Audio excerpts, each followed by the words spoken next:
Bonjour tout le monde. Je me présente, Jean-François Bélisle, directeur général et conservateur en chef du Musée d'art de Joliette. Bienvenue à mon deuxième Instagram Live.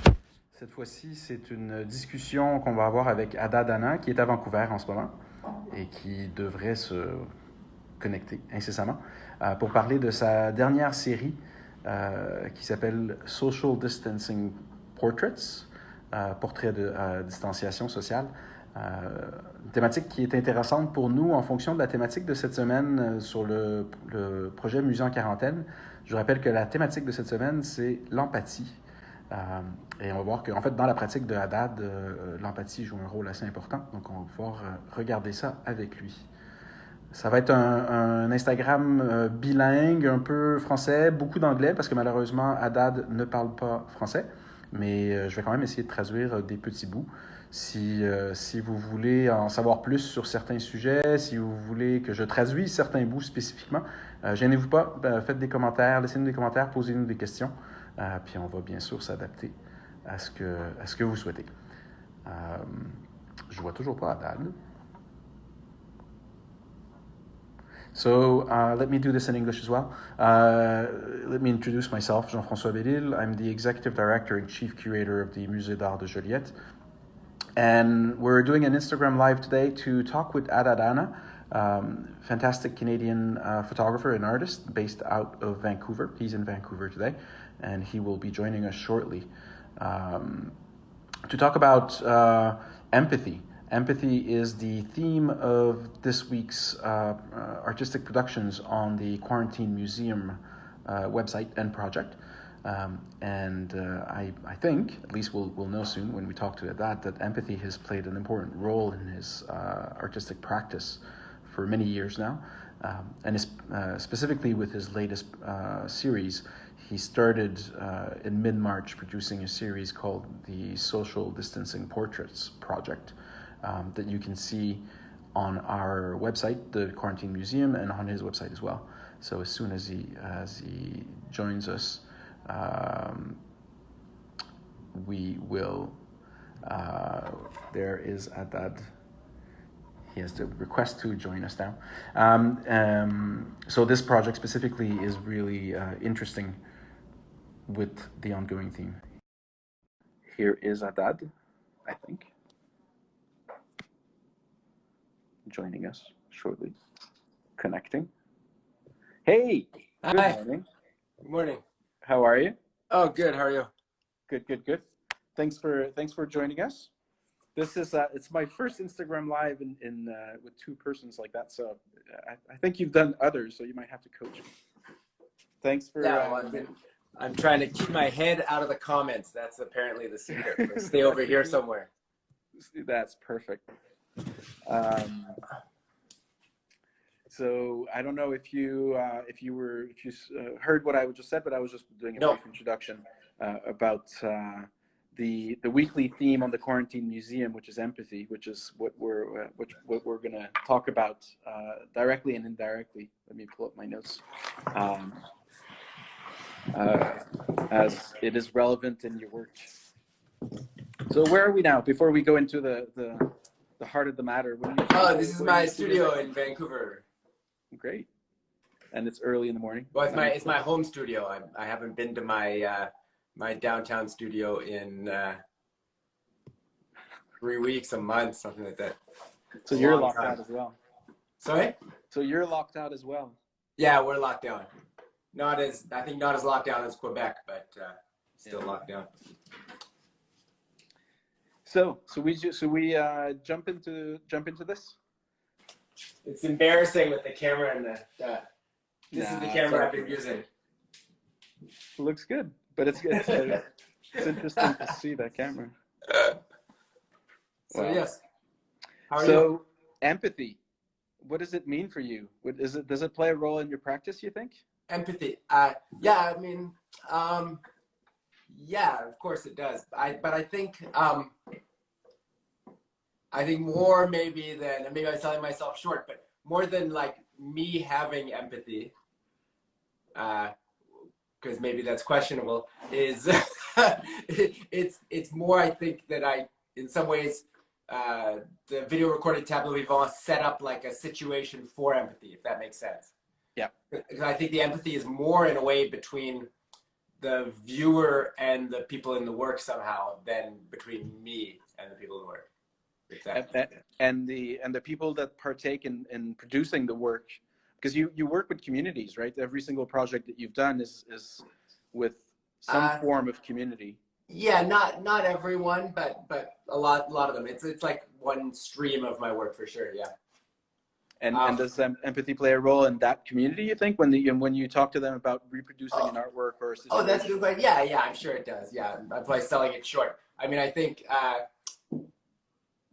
yeah, you know, when you're organizing people or trying to draw people in, empathy is certainly part of it. But, you know, empathy I find quite an interesting concept because I think it's useful and necessary, but it's also, a lot of it is not in a negative way, but it's projection, right? Mm-hmm. One, same as in my videos, what you see or what you think you see or what you perceive to be the context, sometimes it is and sometimes it isn't. It's hard to really know how correct you are in reading any given situation. But does it matter to be correct? I mean, this is... Oh, that's a good question. No, I mean, well, I suppose it matters to know that you might be incorrect. Okay. And in a way, it's just building bridges, right? It's working with, or at least trying to build a bridge with other people on an emotional basis, which... Yeah. The second you have a community, though you're projecting what you think they're feeling, you're even if you're wrong, you're still building that bridge in a lot of sense. And it's one of the things that I find fascinating in your work is, I mean, I've seen you operate here, right? You came to Joliette for your exhibition and you did a community project and you created bonds and you created links with that community and with the museum. Yeah, I'm not trying to sell those short. I mean, those are, that's what makes the project fun, is that connection with people. Yeah. But I just think that, maybe it's overthinking it, but I'm often like in the loop of you're trying to project yourself into the other person and just see how they're experiencing the situation. Are they, because I'm always trying to make an art project in the end, and kind of, you know, there's a lot of community-based art projects that I'm not a huge fan of, like when they put, you know, you see a bunch of salmon on the side of a school and they've given every kid a wooden salmon to paint on. To me, that's not a community-based project. So I want the end product to be like, I want where we get to in the end to be a successful work of art. Yeah. But I also want people to feel engaged and have fun and be well fed and enjoying it and making connections as we go. So both those elements are important, and one doesn't really take precedent over the other. Interesting. If you don't mind, I'm just going to translate a little piece. Sure. Donc, Haddad qui parle de l'empathie, puis une chose, un des points intéressants qu'il a mentionné, sans vouloir tout traduire, je pense, c'est l'idée de la projection. Quand on vit une situation empathique, qu'on le veuille ou non, on va projeter sur l'autre ce qu'on pense qu'il ressent, pour adapter le contexte et la discussion et la réalité autour de ça. C'est quelque chose qui l'intéresse beaucoup et qui le passionne, qui l'intéresse parce que on ne sait jamais si on a raison ou si on a tort. Est-ce que c'est une empathie réelle? Est-ce qu'on fait tout simplement projeter ce qu'on pense nous-mêmes sans égard pour ce que l'autre personne vit réellement? Et dans un contexte où beaucoup de ces projets ont été réalisés avec des communautés, c'est quelque chose de super intéressant à vivre. Puis je lui mentionnais que moi-même, je l'ai vécu ici. Il a créé une œuvre communautaire quand il a réalisé l'exposition au Musée d'art de Joliette il y a 2 ans. Was it 2 years ago, the exhibition here? I can't remember. Oh, it's a good question. Yeah, I think so. Il y a 2 ans, donc il a travaillé avec une communauté ici. Et j'ai vu ces relations communautaires-là se créer et l'empathie se vivre à tous les jours avec le groupe. And if we move on to your most recent project, the social distancing portraits, how did it come about? How did that start? Good question. So on March 5th, I left Vancouver for New York and Ottawa for 5 days. And Vancouver is for sure more than 50% Asian. And so I think because of that connection with China, we had, we'd seen masks earlier. We understood what was going on. I think the story was getting out here more. And especially the Chinese community here were wearing masks and being careful. And there were stories about it in the news. So I think we were somehow ahead of the curve. And then when I went to New York, I had a mask, I had hand sanitizer, and I got there and everybody's shaking hands and like nothing happened. And I remember thinking like that there was a different like set of information, you know? And then same in Ottawa, I would say the same thing. So I was sort of, I was there for some meetings. I was standing back and not shaking people's hands.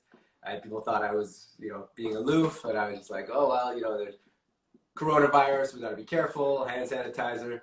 And then when I got home here, I think the lockdown must have started on the 12th or something, 13th. I don't really remember, but I should go look it up. But the lockdown started shortly after I got back. And so I guess just, you know, everybody's feeling kind of anxiety and not knowing what's going on, and then feeling, it's funny to think that you would feel trapped at home after 3 days, because now it's been months, but feeling trapped at home and not knowing what's what. And I mean, knowing that I'm an artist, going out with a camera seems like a normal thing, but it's actually not very normal for me. I never bring the camera when I go traveling. I never just go out to take pictures. But I think I thought that I'd better get out and do something. I think, yeah, kids were home from school, and so I just thought I got to get out and do something. So I took the camera out and started asking people if they would pose for me. And the first 5 or 6 people said no. And for whatever reason, I persisted. And finally, a couple of people said yes. And those became the first portraits. And I think I asked them to stand still just because kind of video recorded tableau vivant is what I've been doing. So it's not that I really thought this is the perfect format, media for the situation. It's just like, I want to go out and do something, and this is what I know how to do. But then as soon as I saw them, I realized, oh, okay, this makes total sense in this moment, because these people are standing still. We're all stuck standing still. Mm-hmm. So I think somebody in my house is printing something, so we might hear some printer noise. And then I sent them to my friend Daniel, who composed music for it. Since then, my friend Bridget, who lives in Montreal, an old friend from art school, she's been making the music for them. So I take the videos and I send them to Montreal. She composes 30-second music, sends it back, and I post the video online. And so the first 2, I guess I didn't realize at first that it was a series. You know, I thought, okay, I'll take some pictures, let's see what happens. I didn't even know Instagram would be the way to send them out at first. And then it very quickly turned into a series.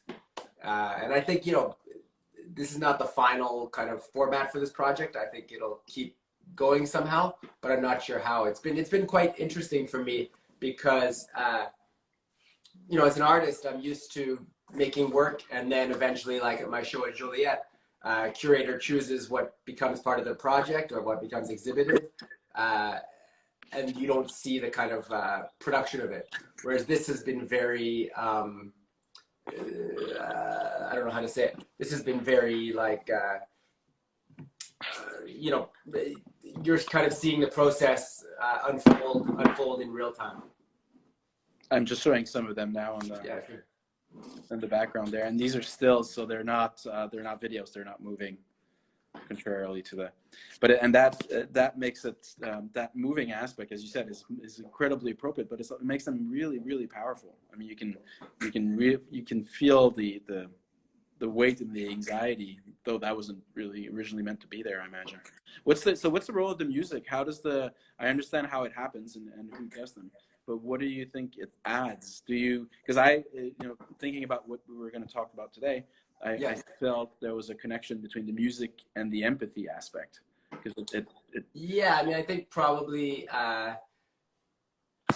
yeah, I mean, somehow I think the music, I don't know how to describe it.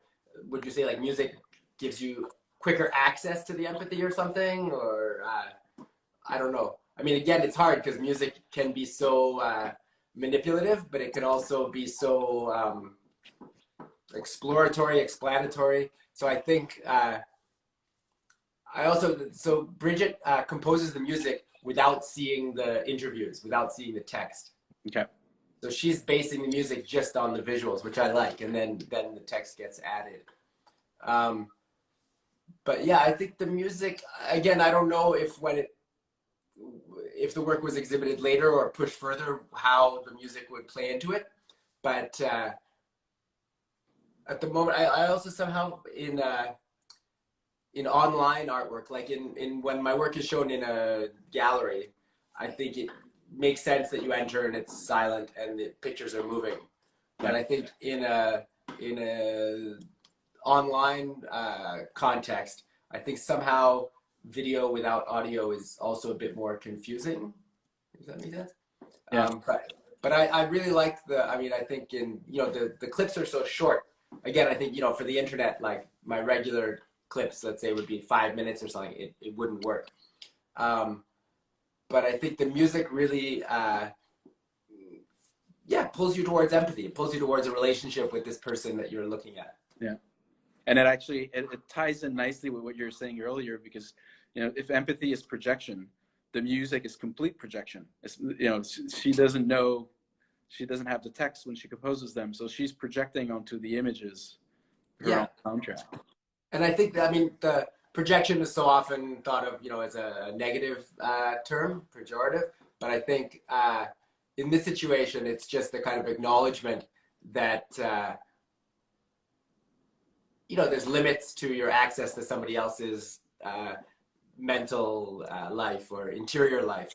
And that the, in a way, that's what's interesting too, is this kind of interior life, exterior life, right? And how it moves between the two. And I think even for yourself, right? Like, I don't feel I have total access to my own interior life, right? Let me translate some of that as you were. Did I catch you doing a little tableau vivant before when I was translating? That's what. Nice. Do you want another one?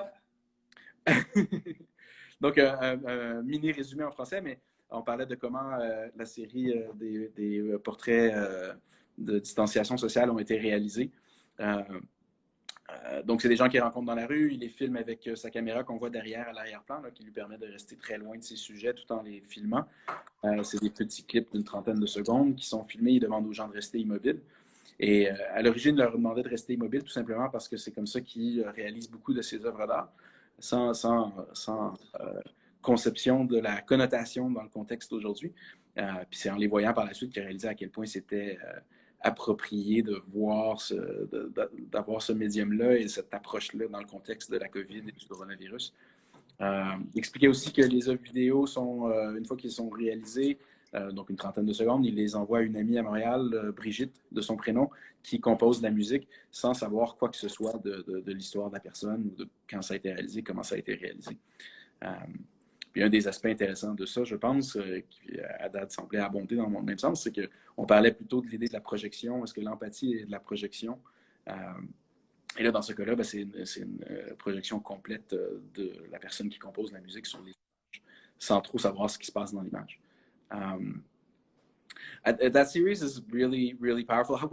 So you've done, close to 100 now, I think, no? Yeah, I think today I posted the 97th. It's crazy. I keep thinking I should stop. And then, I mean, art is always a question of like, it's hard to, I mean, for everybody and whatever they're doing, it's hard to put one foot in front of the other, I think, often. But in art, I feel like it's especially hard because the reason for why, if you're a nurse, it's obvious why you're doing what you're doing.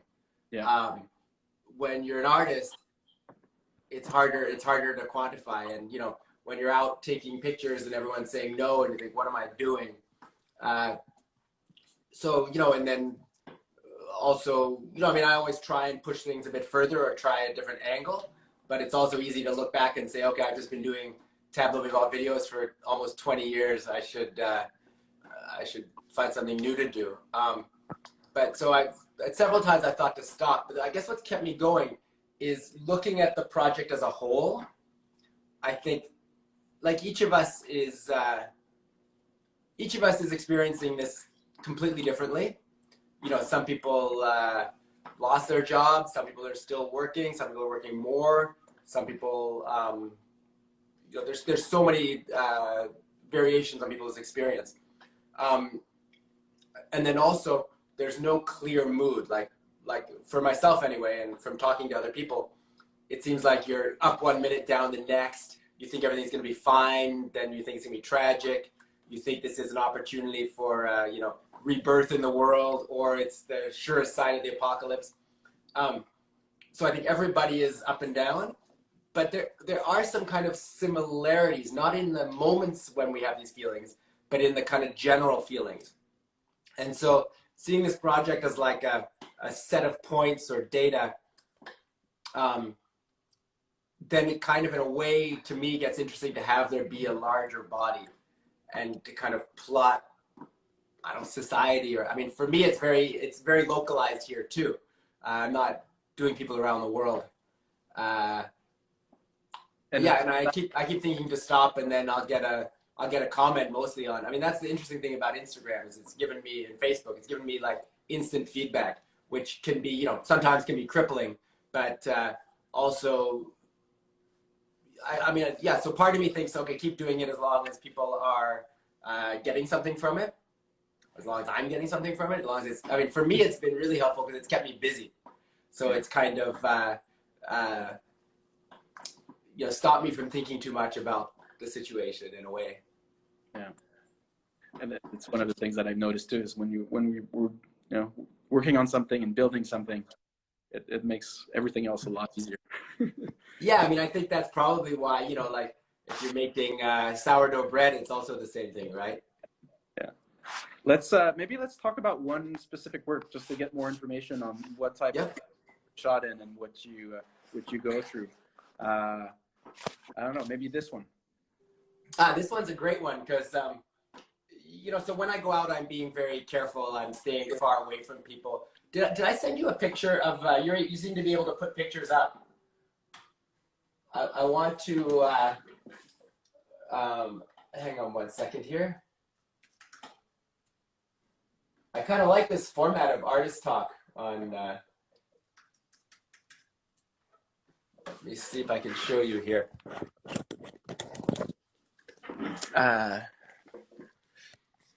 So when I shoot people, I'm very, very far away. So here you can see how far away I am. Yeah. Wow. So I'm like probably 15, 20 feet away from people. Well, that's confusing. Here I am again. Yeah. So I'm being very careful about where you know, how close I get to people. And obviously you hear lots of people complaining about, you know, people not social distancing and breaking the rules and young people. And so I think I thought the same thing when I saw these three guys. You know, I ran to them actually at a gas station, and because most of my stuff's been shot within like, I'd say maybe 80 or 90% of them have been shot within like a kilometer of where I live. Okay. But so I saw these three guys and I thought, oh, you know, young people and they're all crammed together. But then when I was interviewing them, it was quite interesting because they had kind of early on formed a pact. And I mean, I don't know what their situation is now, but they said they were COVID, what do they call it? COVID buddies. And so they said they were all in one person's house playing video games, you know, sharing their meals together. And one of the guys, I said like, well, you know, you haven't seen anybody else? He's like, no, I had a girlfriend, but I haven't seen her in weeks. So just kind of, yeah, it kind of made me think, you know, of the assumptions we make and of the sort of varied realities that everybody's living. It's and are you seeing a lot of different realities like that? Are you because people really share with you, or they just stand around for 30 seconds and they go, or you get to exchange quite a bit with No, them? so they I asked them if they'll pose for me, and then they pose, and then I kind of explain that it's a video, so they have to stand still, and then I do a little interview. So I pull out my phone and just do like an audio recording, and just basically just have a talk to them. And that's actually for myself, that's been really nice to have, like, 100 conversations with strangers during this time. I haven't actually thought about that till now, but that's been an amazing experience for me.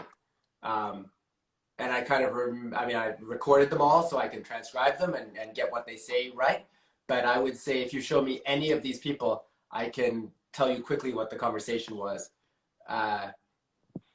And yeah, I mean, to have a conversation with yeah,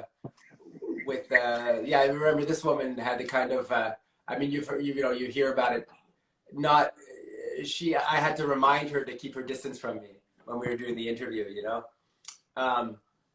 and so I think, yeah, and I think, I've had the opportunity to talk to 100 people, but I do think that most of us have had interesting exchanges with people that we don't normally, with the postman, with somebody at the store, with somebody on the street. Like it has opened up a kind of a space, a social space that's a little slower. People are not always, I mean, you're on your way somewhere, but it doesn't matter when you get there. Yeah. So there is some difference in the kind of, temporality of the situation. Again, probably not for everybody. But there's a desire to connect, right? There's something, we're missing that human connection, and you're probably tapping into that with every person that you are. Yeah, it's true. Yeah. And I guess also there's some sort of idea of a human connection that used to be and that isn't accessible now. Yeah. Because I mean, a lot of people are having, people are probably talking to their family more than they used to and things like that. Yeah. Different way of talking, like us now. Yeah. Let me do some of that in French again. On parlait de comment les vidéos sont effectuées, puis Adam nous montrait la distance qu'il respecte. Là, il est très loin de ses sujets quand il filme. C'est vraiment puis la connexion qui se crée et qui s'opère entre le sujet et lui, puis le fait que chaque session est suivie d'une petite entrevue qu'il enregistre sur son téléphone, qui lui permet d'avoir des informations sur ce que cette personne-là vit. C'est près d'une centaine de portraits qu'on fait maintenant, puis il y a quelque chose d'intéressant, puis peut-être même à d'une façon ou d'une autre dans des œuvres futures avec toutes cette centaine de conversations-là qu'il y a eu avec cette personne. Il faut savoir que tout ça a été fait dans un cercle très rapproché de sa maison. Là. Il parlait d'à peu près 1 kilomètre autour de la maison parce qu'il est confiné à la maison, il travaille dans son studio à la maison. Il ne peut même pas aller à son studio professionnel qui est au centre-ville de Vancouver.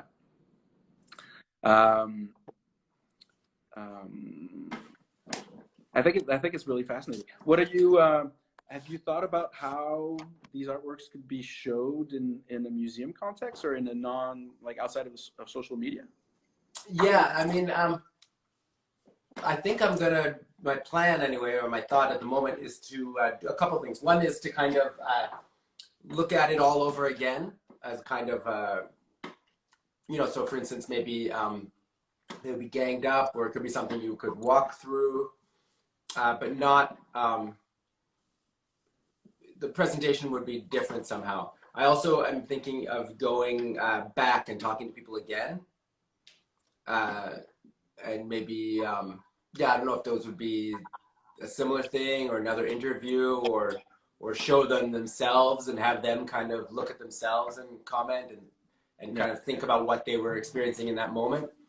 At the moment, I feel like I'm kind of stuck in the production of it. And so I haven't yet thought how it would be kind of not reformatted, but how it'll be formatted for exhibition, or how that would work, whether or not, sometimes you think, it's just on Instagram and it will never have a life afterwards. and then yeah, but I think it will somehow, and also I think it's a weird kind of time capsule of this moment we're in, right? In a way, and it's very again, it's very localized. Everything was done within a kilometer of my house, pretty much, but it also you know, it's transposable, right? It's you could interpolate it onto any other place almost. I mean, you know, it's not shot. What am I trying to say? It's transposable, but to a lot of other situations, but not everywhere. I'm sure this experience is not the same for some people, but for a lot of people, it's quite similar. And there's also, I mean, there's already a potential date in the books, right? Isn't there? Because your exhibition that we did here in 2017 is traveling to the rooms in Newfoundland, and from what I understand, they want to this fall, this September, and they'd like to try to see with you if that. Yeah, I mean, I have had some people reach out and say they want to show it. So that has to be worked out how it'll be. But I mean, I enjoy that even with our touring show. You know, it's been slightly different in each venue, and I like that. I like that kind of aspect of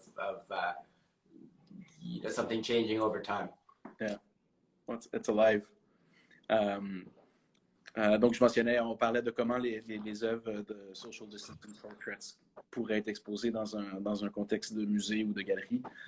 Puis il est en train de réfléchir à plein de façons de le faire, qui est super intéressant. Puis c'est une réflexion qui va devoir se faire dans les prochains mois, assurément, parce que l'exposition du Musée d'art de Joliette qu'on a présentée, donc exposition bilan qu'on a présentée en 2017 ici, qui a fait le tour du Canada depuis, et qui est encore sur la route, qui va être présentée à The Rooms à Saint-John, Terre-Neuve, cet automne, devrait théoriquement inclure ce nouveau projet-là. J'ai très hâte d'aller voir ça, de vivre, de voir comment tout ça se développe dans le temps. Thank you so much, Adad. I'm getting signs here that this is the end. Okay. Going at it for 35 minutes. But it's really fascinating, and I can't wait to see what it's going to look like on the walls and see the next projects, of course, but the next editions of this series that you're doing. I don't know if you remember, but like it's something like day 2 that you started putting them online, that I reached out to you and I was like, wow, this is amazing. We really have to do something. We have to figure out a way to do something. I'm happy that we did. On a general note, for people watching, you can go see the whole series on Adad's website. And follow him on Instagram and Facebook to see the works as they come out. You can also see them on the Musée en Quarantaine website, donc museeenquarantaine.com or quarantinemuseum.com for the English version. We've put about 12, I think, in the exhibition section, and hopefully we'll get to add more. Donc, je disais que vous pouvez aller voir les œuvres de la série complète sur le site web de Adad, bien sûr, mais aussi sur le site web de Musée en Quarantaine, museenquarantaine.com, dans la section exposition. Et cette discussion-là était en lien avec l'empathie, notre thème de la semaine sur Musée en Quarantaine. On est lundi midi, donc il vous reste exactement 2 jours pour soumettre vos œuvres, donc avant mercredi midi, si vous voulez participer et avoir des œuvres exposées sur Musée en Quarantaine à partir de jeudi, en lien avec l'empathie. So I was telling people that it's linked up to the empathy theme, and people have 2 days to submit works. Okay. It'd be pretty funny if you submitted a work. I'll get on it. But thank you so much again for taking the time to do this. Thank you. This is fun. This is the, I guess, second Instagram live I've done. It's an interesting format. I kind of like it. It's sort of it's halfway between a artist talk and sitting around at a table chatting with friends. So I like it. Yeah, no, I like it too. I think something tells me we'll get used to these things a lot more in the coming years. Yeah, it's halfway between, you know, something great happening and also just a future where we're all stuck in our houses. So we'll see what happens. Yeah. Thanks again. Take care. Stay safe. Stay safe. Merci à tout le monde. Au revoir. Bye.